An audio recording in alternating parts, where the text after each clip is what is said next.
इस लेक्चर में हम आपको हाइपोथेसिस के बारे में बताएंगे और क्रिटिकल रीजन के बारे में डिस्कस किया जाएगा।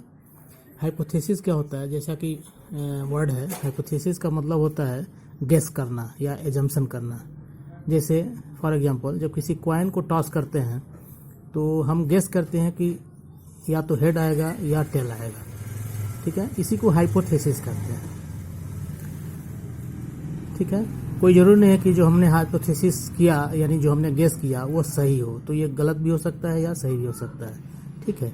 इसके लिए हम टेस्ट करते हैं। तो टेस्ट करने के लिए क्या करते हैं, कॉइन को टॉस करते हैं, तो एक प्रोसेस करते हैं, ठीक है। तो this process enabled us to decide on the basis of sample results whether a hypothesis is true or not.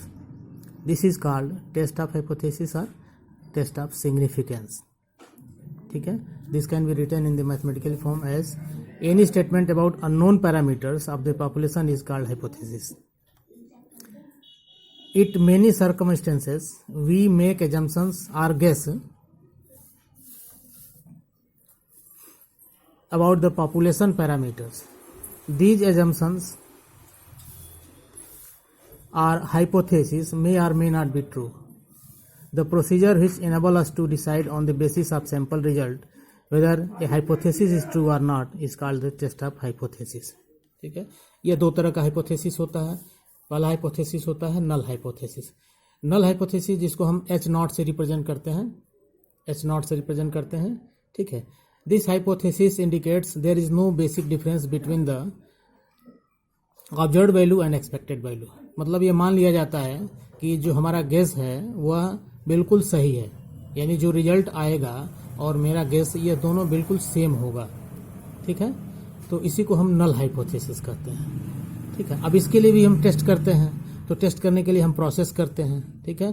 तो प्रोसेस करने के लिए हम क्या करते हैं कि डेटा को कलेक्ट करते हैं और उससे हम कैलकुलेट करते हैं, ठीक है। तो जो स्टैटिक्स होता है उसके लिए फार्मूला यूज करके हम उसको कैलकुलेट करते हैं और कैलकुलेट करने के बाद अब उसको देखते हैं कि रिजल्ट हमारे रिजल्ट से और जो कैलकुलेटेड रिजल्ट है यानी कैलकुलेटेड रिजल्ट है उसमें कितना सिमिलरिटी आती है, ठीक है। इसी को हम नल हाइपोथेसिस कहते हैं। This can be mathematically defined as null hypothesis is the hypothesis is of no difference, thus we shall presume there is no significant difference between the observed value and expected value, ठीक है ना। then we shall test whether this hypothesis is satisfied by the data or not, ठीक है ना। Data से हम match कराते हैं कैलकुलेशन करने के बाद। if the hypothesis is not approved the difference is considered to be significant, and if hypothesis is approved then the difference would be described as a due to sampling fluctuation, ठीक है। Second hypothesis होता है जिसको हम alternative hypothesis कहते हैं। Alternative hypothesis को H1 से रिप्रेजेंट करते हैं, ठीक है। यह क्या होता है कि जो हमारा नल हाइपोथेसिस होता है, जो हमारा पहले का एजम्पशंस होता है, ठीक उसके अगेंस्ट में हम मान लेते हैं, उसी को हम अल्टरनेटिव हाइपोथेसिस कहते हैं, ठीक है। तो any hypothesis which is complementary to the null hypothesis is called alternative hypothesis. जैसे हमने मान लिया कि पहले हेड आएगा, ठीक है, तो ये हमारा नल हाइपोथेसिस होगा। लेकिन जब अल्टरनेटिव हाइपोथेसिस लेंगे तो कहेंगे कि नहीं, हेड नहीं आएगा, टेल आएगा, ठीक है। This is the alternative hypothesis, ठीक है। और इसको हम H1 से रिप्रेजेंट करते हैं। जैसे if you want to test the null hypothesis that the average height of soldiers is 162 centimetre. Average height soldiers की 162 सेंटीमीटर्स होनी चाहिए। दैट इज हमारा नल हाइपोथेसिस होगा H0 mu equals to 162 centimetre. इसको म्यू नॉट से हम रिप्रेजेंट करते हैं, ठीक है। देन द अल्टरनेटिव हाइपोथेसिस क्या होगा, नहीं होगा। तो नहीं होने के केस में देयर आर 3 केसेस अराइजेस। पहला केस होता है H1 यानी mu not equals to mu zero, मतलब कि हमने जो माना वह नहीं होगा। तो क्या होगा, म्यू जीरो के इक्वल नहीं होगा। तो क्या होगा, दो पॉसिबिलिटीज होती है, या तो ग्रेटर देन म्यू जीरो होगा या लेस देन म्यू जीरो होगा। यानी जो हाइट होगी वो 162 सेंटीमीटर से ज़्यादा होगी या 162 सेंटीमीटर से कम होगी। इसी को हम टू टेल्ड अल्टरनेटिव हाइपोथेसिस कहते हैं, ठीक है, या दोनों हो सकता है, मतलब म्यू से राइट भी हो सकता है और म्यू से लेफ्ट भी हो सकता है, ठीक है। ये पहला केस होता है। दूसरा केस होता है H1, mu greater than mu zero, strictly positive होना चाहिए, यानी राइट टेल अल्टरनेटिव हाइपोथेसिस कहते हैं। और थर्ड होता है H1, mu less than mu zero, यानी इसको लेफ्ट टेल अल्टरनेटिव हाइपोथेसिस कहते हैं, ठीक है। तो मेन इसमें हाइपोथेसिस आपका है mu equals to not equals to mu zero, two tail alternative hypothesis, और इसके लिए हम लोग टेस्ट करते हैं, ठीक है। टेस्ट के लिए अलग अलग टेस्ट है, टी टेस्ट है, जाई स्क्वायर टेस्ट है, एफ टेस्ट है, एंड सो ऑन, बहुत सारे टेस्टेस हैं, इसके लिए हम लोग यूज करके करेंगे, ठीक है। तो दिस इज द हाइपोथेसिस।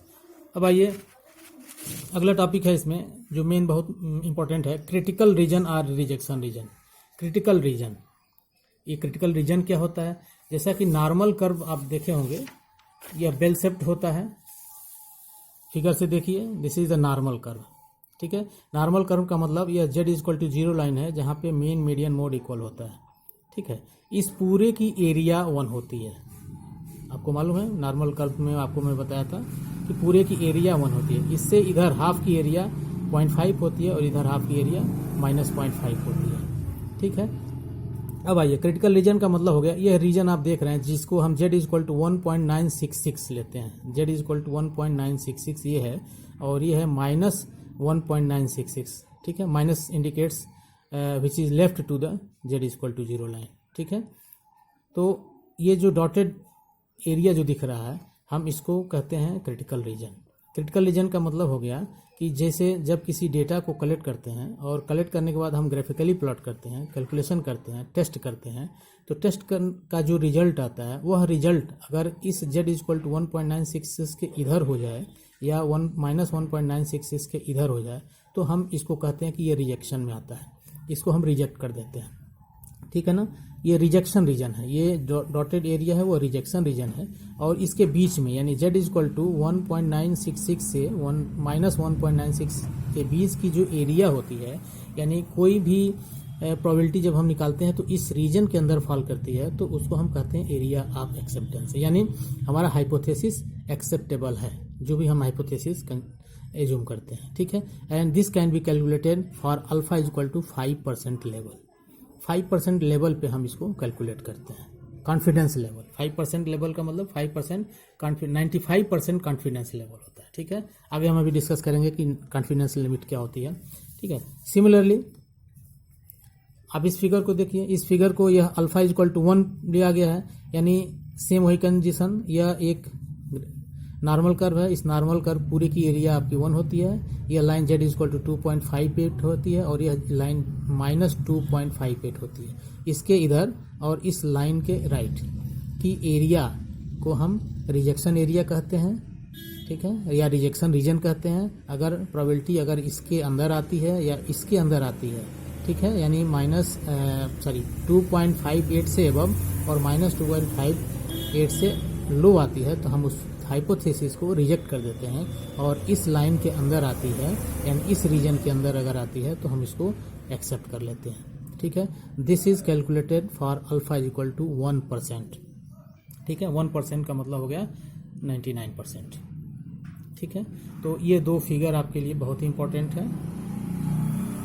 अब आइए क्रिटिकल लिमिट क्या होती है, फिगर में देखिए, फिगर से आपको दिखाई दे रहा है जो शेडेड एरिया होती है, यह क्रिटिकल रीजन होता है। Mu plus 1.96 lambda and mu minus 1.96 lambda, इसके बीच को हम कॉन्फिडेंस लिमिट कहते हैं। यह होता है 95% पर यह रीजन होता है, यानी 95% रीजन का मतलब हो गया इसके अंदर कोई भी प्रोबेबिलिटी आती है तो हम उसको 95% कॉन्फिडेंस लिमिट कहते हैं, ठीक है। दूसरा फिगर देखिए, इस फिगर में आइए, इस फिगर में mu plus 2.58 lambda and mu minus 2.58 lambda, ठीक है। यह रीजन हमारा ये क्रिटिकल रीजन होता है जो अनसेडेड है, यहाँ पे दिख रहा है, ठीक है। इसके अंदर अगर आता है तो रिजेक्ट कर देते हैं, और इसके अंदर अगर आता है तो यह 99% कॉन्फिडेंस लिमिट होती है, यानी इसमें 1% चांस होते हैं रिजेक्शन के, ठीक है, और 99% एक्सेप्टेंस के चांस होते हैं, ठीक है। तो this is the two basic critical confidence limit, ठीक है।